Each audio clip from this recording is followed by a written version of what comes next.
BCom part first EFM paper first है business economics. इसकी unit third चल रही है हमारी। उसमें आइसोक्वेंट कर्व्स के बारे में हम पढ़ रहे थे। उसमें फर्स्ट और सेकंड जो रेखा चित्र कैरेक्टरिस्टिक्स में फर्स्ट और सेकंड रेखा चित्र के बारे में हम पढ़ चुके हैं।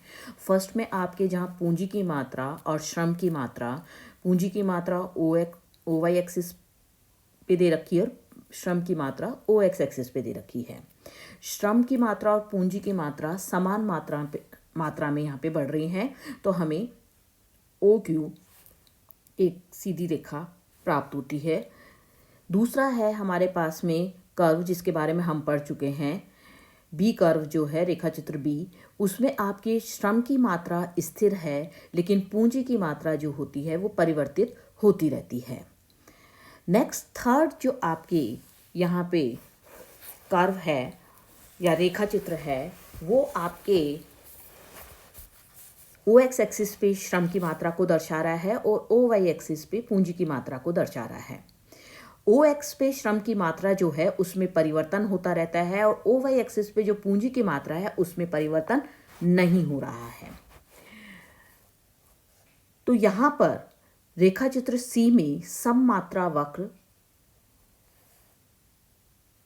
एक्स अक्ष के समानांतर है, जबकि बी में समानांतर जो है वो ओ वाई जो आपके वक्र है, सममात्रा वक्र, वो ओ वाई अक्ष के समानांतर है। दोनों में डिफरेंस ये है कि एक ओ एक्स के समानांतर है तो दूसरा ओ वाई के समानांतर है, क्योंकि एक में श्रम में परिवर्तन हो रहा है, दूसरे में पूंजी में परिवर्तन हो रहा है। जब पूंजी में परिवर्तन हो रहा है तो वो ओ एक्स अक्ष के समानांतर होगा और जब श्रम में परिवर्तन होगा तो वो ओ वाई अक्ष के समानांतर होगा। तो यहाँ जो थर्ड है आपके रेखा चित्र सी, वो ये बता रहा है कि श्रम की अधिक मात्रा पूंजी की उतनी मात्रा से संयोग करती है, यानी कि पूंजी की मात्रा स्थिर है तो वो उतनी ही मात्रा पर संयोग करती है। यहां ओ एल जो है वो श्रम की मात्रा है और ओ एल वन भी श्रम की मात्रा है। यहां पर आपके पूंजी और ओ एल श्रम का संयोग ओ आई पूंजी और ओ एल श्रम की अपेक्षा अधिक मात्रा का उत्पादन करेगा, इसलिए क्षैतिज वक्र समुत्पाद वक्र नहीं हो सकता। चौथा है आपके इस प्रकार का जो रेखा चित्र होता है उसमें सममात्रा वक्र ढलान जो होता है नीचे की ओर दाईं ओर होगा। यहां क्यू वक्र पर ए और बी समान मात्रा के बिंदु हैं। जब पूंजी की मात्रा ओसी से घटकर ओसी 1 होती है और श्रम की मात्रा ओएल से बढ़कर ओएल 1 हो जाती है, जिससे उत्पादन की मात्रा स्थिर रहती है, तो यहाँ बाएं से दाएं नीचे गिरता हुआ आपके सममात्रा वक्र पाया जाता है। नेक्स्ट सेकंड बिंदु है आपके समुत्पत्ति वक्रों की विशेषताओं में सेकंड बिंदु है असीमित संख्या में समुत्पत्ति वक्र हो सकते हैं। तो सम उत्पत्ति वक्र जो है एक नहीं होता है, कई संख्या में ये हो सकते हैं जब उत्पादन के साधन पूर्ण रूप से विभाज्य होते हैं। तो ऐसी स्थिति कब होती है? जब उत्पादन के साधन पूर्ण रूप से विभाज्य होते हैं। जो रेखाचित्र आप देख रहे हैं उसमें प्रत्येक बिंदु साधनों के किसी संयोग को व्यक्त करता है, जिसके लिए कोई ना कोई उत्पादन का स्तर होता है। और इस रेखा चित्र में 4 समुत्पत्ति वक्र आप देख रहे हैं, जिनमें प्रत्येक दाईं तरफ का समुत्पत्ति वक्र ऊंचे उत्पादन स्तर को व्यक्त करता है। जैसे P1 से P2 की तरफ चलेंगे हम दाईं ओर तो वो ज़्यादा को दर्शा रहा है, उसके ऊपर चलते हैं तो वो उससे ज़्यादा को दर्शा रहा है और P4 सबसे ज़्यादा को दर्शा रहा है। तो इन समुत्पत्ति वक्रों का संख्यात्मक रूप भी दिया गया है, जिससे ज्ञात हो जाता है कि समुत्पत्ति वक्र P1 उत्पादन की 5 इकाइयों के स्तर को, समुत्पत्ति वक्र P2 उत्पादन की 10 इकाइयों को, सम उत्पत्ति वक्र P3 उत्पादन की 15 इकाइयों के स्तर को, और लास्ट आपके है सम उत्पत्ति वक्र P4 उत्पादन की 20 इकाइयों के स्तर को व्यक्त कर रहा है। नेक्स्ट है आपके सम उत्पत्ति वक्र मूल बिंदु के उन्नतोदर होते हैं।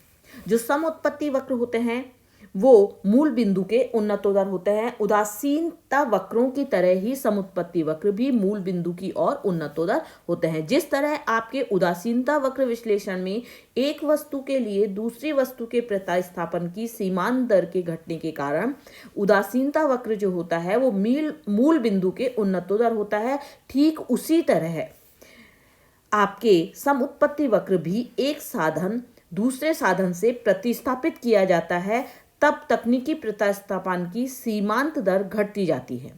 इस प्रतिस्थापन की सीमांत दर के घटने के कारण जो समुत्पत्ति वक्र होता है वो मूल बिंदु के उन्नतोदर होते हैं।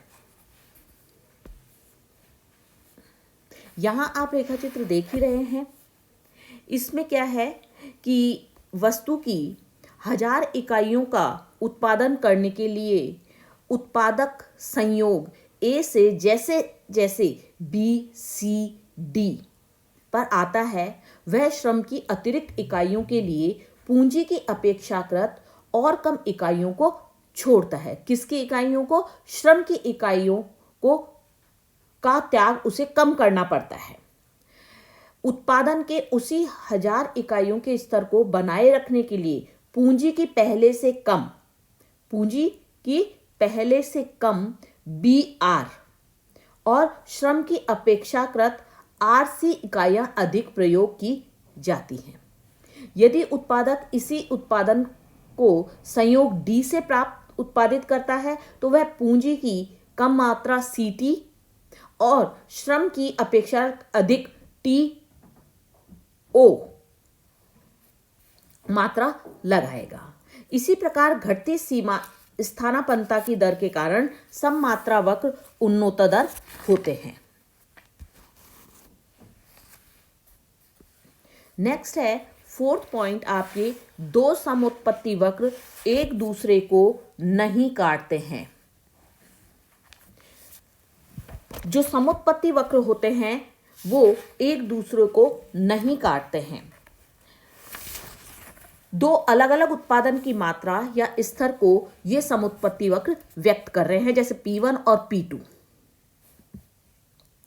इस रेखाचित्र में दो समुत्पत्ति वक्र ए बिंदु पर एक दूसरे को काटते हुए बनाए गए हैं।